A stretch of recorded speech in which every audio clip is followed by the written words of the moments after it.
Namaya ategeeza nti waliwo abatujju abaweza okuddamu okukuba Uganda wabi ng'ekyagwawo mu mwaka gwa 2010.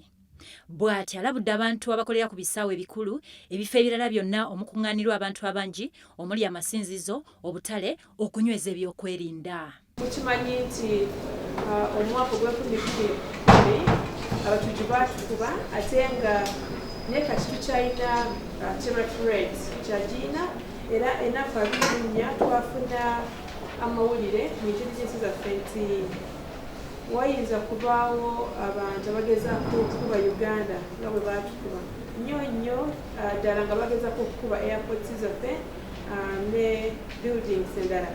So nga poliisi nga bwe tukola bulijjo era twagala tuwulira abantu baffe okubeera begenderevu nnyo ate n'okugezaako okulaba nti baba nga balina information yonna esobola otuyamba basobola gituwanga poliisi tusobola okulaba nti tutereeza ate tukuuma abantu baffe n'ebintu byabwe. Namaya annyonnyodde nti obubaka buno obutiisatiisa okukola obutujju n'obulumbaganyi ku Uganda bubadde busaasaanyizibwa ku mikutu egy'enjawulo. Tuddala mu mawulire ge twafuna era baali nga balaga nti bajja kuba nga bakola target ku ma airports ne buildings ez'enjawulo.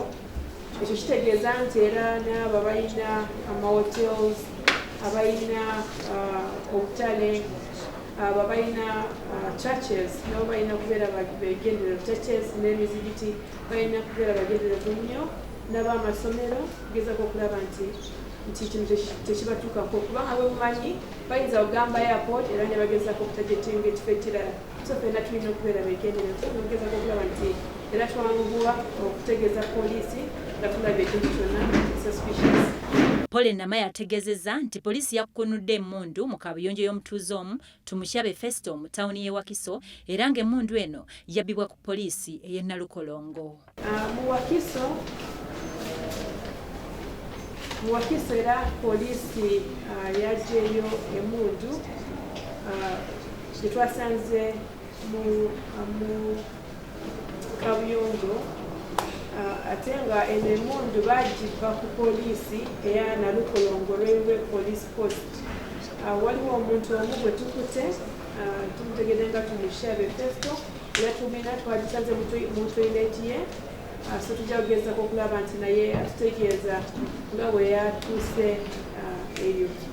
Naye tusaba nti era abeere nga atuwa information gye tulowooza tujja tuyamba. Tumina ku poliisi ey'e Katwe era nga ne mu Kirwa Division mu Wakiso District waliwo ababbi era abagezezaako okubba ne batwala ate ne beenoona earth rods ez'amasannyalaze. Mukimanyi zino zituyamba okugezaako okulaba nti tetufuna obubenje okuva mu masannyalaze. So tusaba nti bw'olaba omuntu ng'agezaako okwenoona earth rods oba materials endala ezetukozesa okulaba nti tetufuna obubenje bw'amasannyalaze tusobole okutegeeza poliisi.